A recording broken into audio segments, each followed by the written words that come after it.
Good morning, buenos días, ¿cómo amanecieron? How are you doing? Good morning to like every day at 9 a.m. Central Time to Live with Gabby from my closet here in quarantine.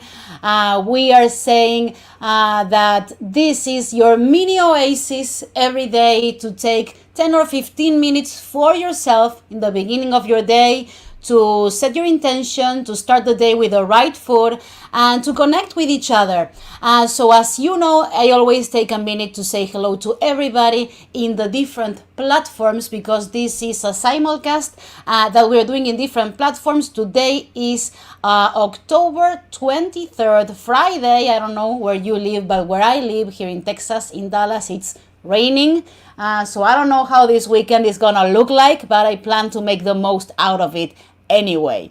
So it's October 23rd. It's 9:01. Today we are very punctual. And I want to take a minute to say hello to everybody from the different platforms. So hello, good morning to everybody on Facebook, good morning to everybody on Twitch, our gamers, good morning to everyone on YouTube, good morning to everyone on Facebook, good morning to everyone on Instagram, good morning to our hardworking people. I always say they are hardworking. It doesn't mean the rest is not hardworking, but it's like career oriented. That's the right way to phrase it. Our career oriented people in LinkedIn. And good morning to everybody on Twitter, Periscope Twitter. Good morning, says Liliana Ospina. Buenos dias. Good morning from Michigan. So today I have a very interesting topic. Last night I had like smoke coming out of my brain. I finished writing something that I had to deliver to my publishing house, to HarperCollins, and it was about the reasons why I wanted to write a book. And some of the reasons that I had in my mind was, one, because I feel the personal growth space needs more diverse voices. I was never able to read books written in this field of leadership and personal growth by people like me. So that was one. And the second one was because I feel that the self-help and personal growth space is becoming increasingly unrelatable. So I wrote something last night and I'm going to talk a little bit about it today. And it's about, the difference between, personal growth and self-help and actually toxic positivity, what we call toxic positivity. And I'm saying that we have to be very careful. We have to beware of not crossing the line between self-help and self-hate. For everyone who loves these topics, goal setting, doing your to-do list, personal growth, we're always trying to improve. But there's a very thin line between self-help and self-hate. And that is what we're going to talk about today. Toxic positivism and how to identify it. So as we do every day, we're going to take just a little bit to start with our credits, to set our intention, and we're going to start this program live with Gabi Natale in 20 seconds right after the opening credits. There has never been a better time to be a pioneer than right now.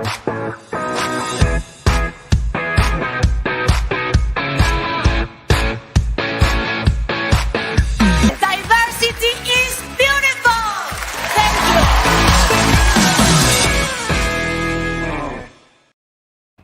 Good morning, good morning, good morning. I always forget to tell you to like, to share, to comment. You know how it works, but I always forget. I finished the streaming and I said I should have said this, I should have said that. So today I remembered.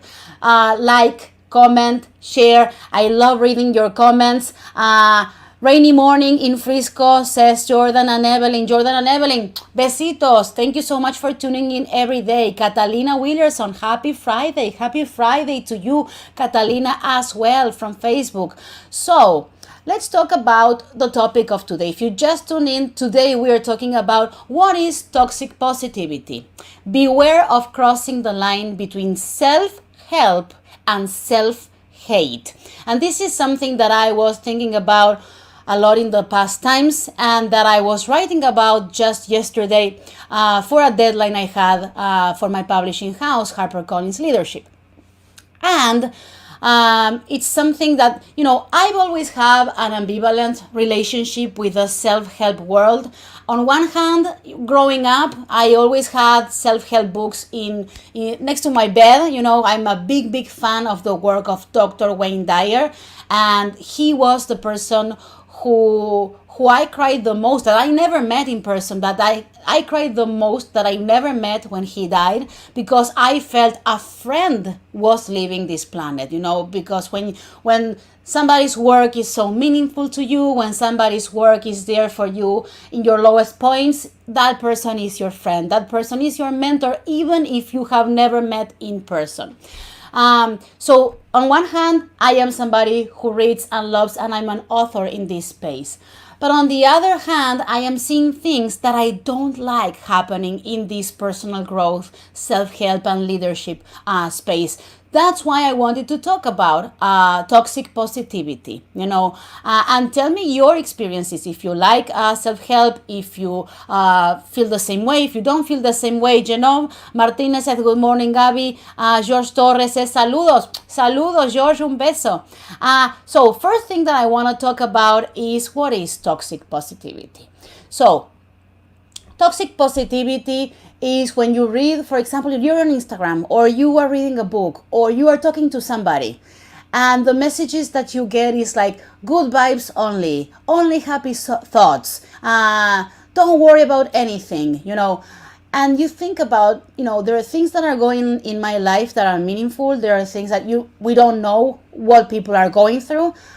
So many people now are going through time in their life where they are dealing with loss of a job, loss of a project, loss of a loved one, loss of their health. So when people go through things that are really challenging and they receive these messages of good vibes only, that's not a problem, everything is fine, the underlying message that they are giving and that they're giving each other is that their emotions when they're feeling sad or when they're feeling low are not valid.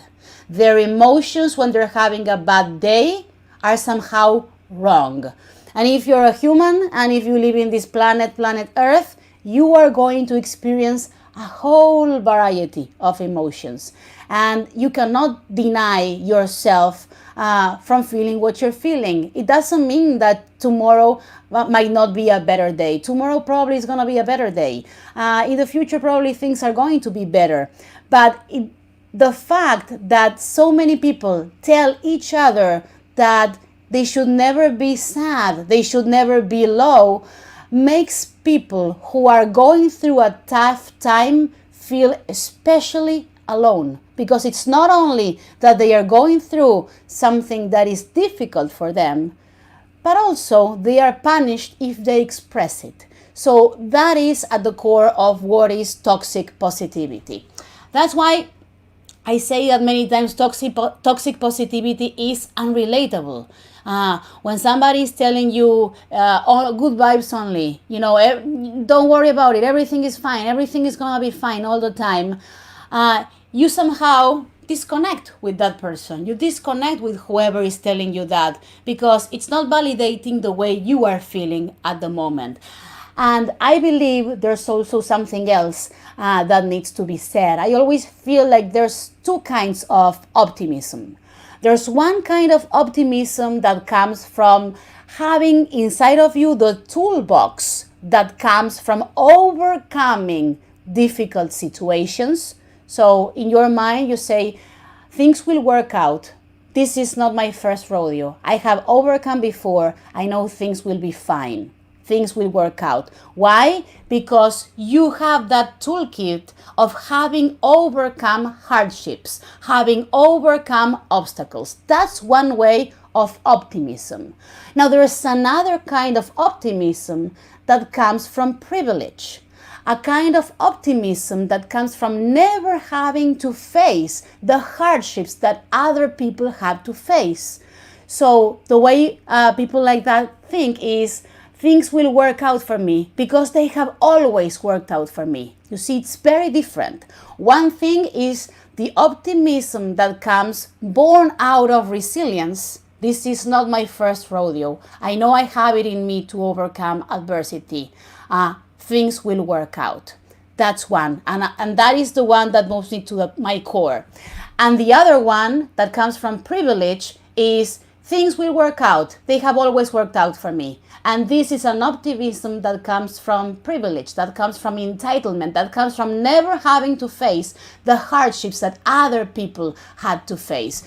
So whenever you're receiving those messages, if you're receiving a message that everything is going to be fine from somebody who's never had to face hardship, who's never had to face the same challenges you are facing right now, of course, it's going to feel very unrelatable. So that's the second example of toxic positivity.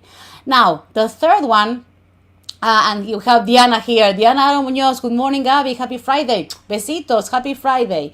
And so the third one is toxic, and this I think it's probably the worst of these three things that I'm going to say. Toxic positivity punishes people for circumstances they didn't choose.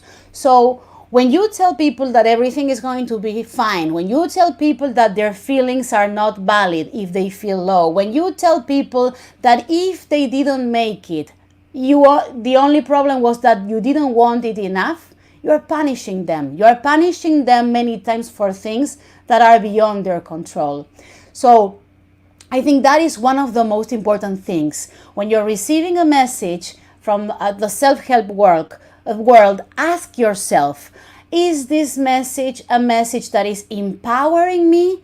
Is this message a message that is rewarding me for my progress, which is the best way to grow, to reward yourself for your progress? Or is this a message that is punishing me or trying to make me feel ashamed for my shortcomings?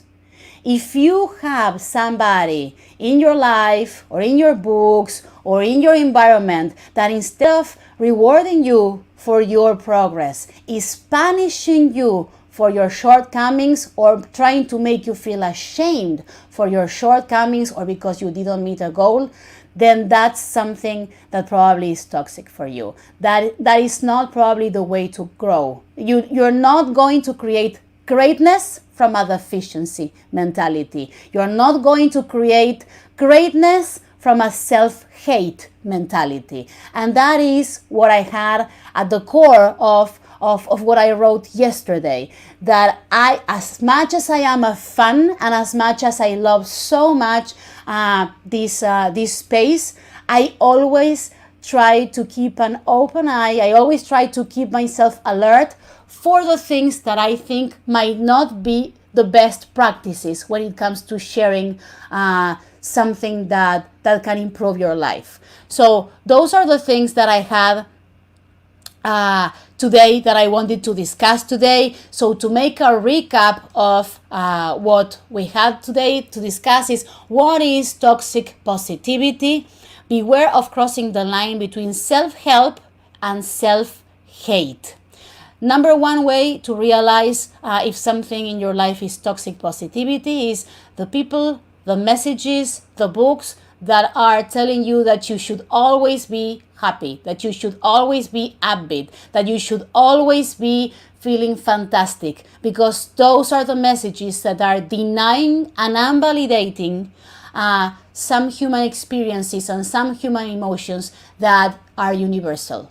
So that's the first one. The second one is toxic positivity is unrelatable. Many times it comes from an optimism that is derived from privilege. It's an optimism that many times comes derived from not having to face the challenges other people have to face. And the third one is that toxic positivity punishes people for circumstances that are beyond their control. They are telling people that if they didn't make it, it was only because they didn't want it hard enough. When there are countless examples and so many things that show us that the equation is not that simple, that there are many other things that play a role in the journey to achievement from somebody. So remember that every journey is different. There is nothing wrong with doing it at your own particular pace. You don't have to do it as fast as anybody else. You just have to do what is meaningful for you at the pace that makes sense for you. And as I tell you every day, remember that when you open yourself up to the world opens itself up to you. Now go, live your day, make the most out of it. See you on Monday. Besitos para todos, los quiero.